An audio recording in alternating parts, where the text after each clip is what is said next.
नमस्कार दोस्तों, स्वागत है आप लोगों को योगाचार्य मनोज पंडित का चैनल में। आज हम लोग बात करेंगे बहुत ही गंभीर बीमारी जो शायद किसी को छोड़ा हो। यह गंभीर बीमारी का नाम है पत्थरी। अगर आपको भी पत्थरी हो गया है तो आप जरा सा भी नहीं घबराएं, धैर्य रखें, धीरज रखें। पत्थरी का समाधान केवल ऑपरेशन ही नहीं है। अगर आप ऑपरेशन करवाते हैं, इस बना भला शरीर का अगर चीर फाड़ करते हैं तो हो सकता है उससे और भी दूसरी बीमारी भी पनप सकती है। इसीलिए आपके लिए यह वीडियो खास हो जाता है कि आपका बिना ऑपरेशन का और बिना बहुत ज्यादा अधिक खर्च का घर में कुछ थोड़ा सा आपको शारीरिक कष्ट के द्वारा, कुछ व्यायाम योग के द्वारा और कुछ घर में औषधियों के द्वारा आप इस पत्थरी को परमानेंट ठीक कर सकते हैं। अगर आप डॉक्टर के पास जाते हैं तो डॉक्टर आपको सीधा ऑपरेशन का सलाह देता है और ये गारंटी भी नहीं देता है कि ऑपरेशन कराने के बाद आपका यह पत्थरी दोबारा नहीं बनेगा। आज हम लोग इस पत्थरी का परमानेंट सॉल्यूशन के बारे में बातचीत करेंगे। अगर पत्थरी नहीं भी है तो आप सावधान हो जाइए और इस वीडियो को पूरी तरह से देखिए और समझिए कि पत्थरी बनता क्यों है, बनने का कारण क्या है। तो हम लोगों के पीठ में पीछे की ओर, जैसा कि आप फिगर में देख रहे हैं, ये पीठ में पीछे की ओर वृक्क होता है और वृक्क में छोटी छोटी थैली बनी होती है और कई नलियां निकली होती है और उस वृक्क में छोटे छोटे नलियों में, छोटे छोटे थैलों में शुद्ध रक्त होता है। और जब अशुद्ध रक्त, और यह वृक्क जो है सो ठीक यकृत और प्लीहा के नीचे होता है।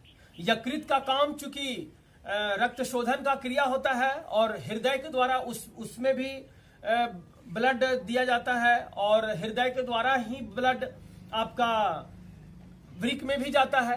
परंतु होता क्या है कि जब हमारा रक्त अशुद्ध हो जाता है और अशुद्ध रक्त वृक्क में जाने के कारण वृक्क की नलियां कुछ मोटी हो जाती है, वृक्क का जो परत है वो मोटा हो जाता है और वहां पर क्या होता है कि अशुद्ध रक्त पनपना शुरू हो जाता है।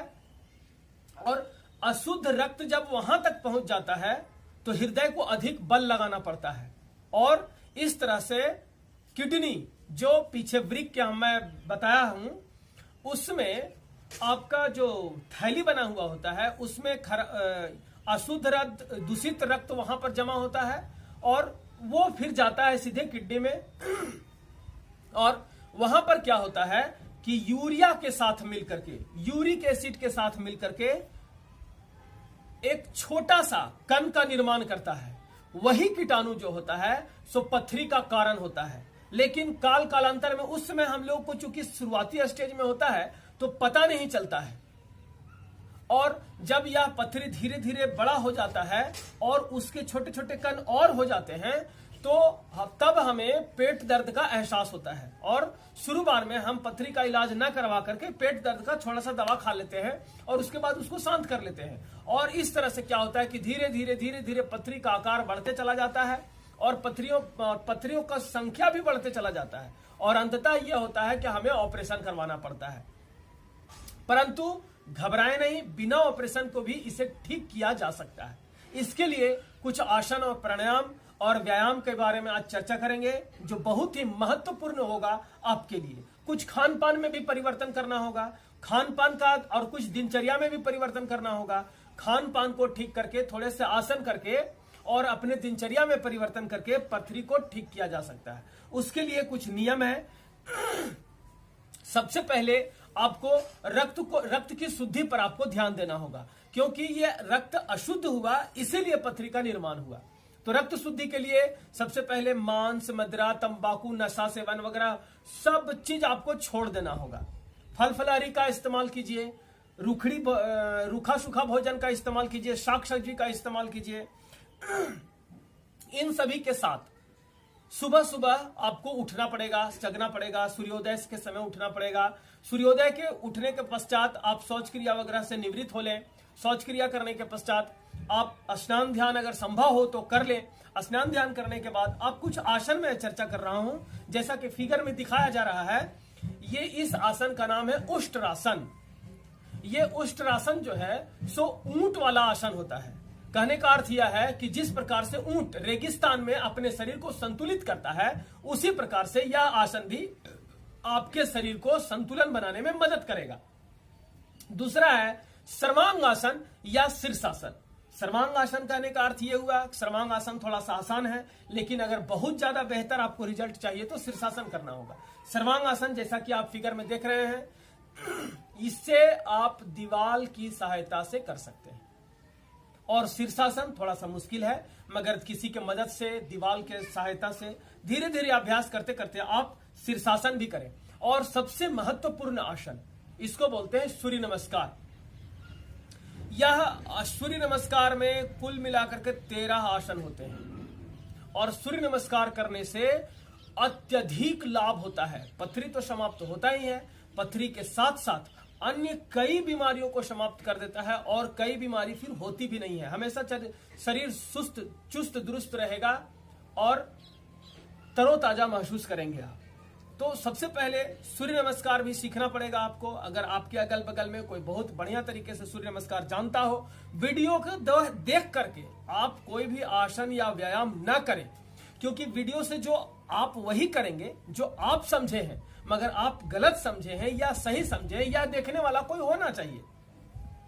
तो सूर्य नमस्कार करें और संभव हो तो सूर्य भगवान को, उगते हुए सूर्य भगवान को अर्घ दें और खुला बदन से दें, तो बहुत ज्यादा असरकारक होगा।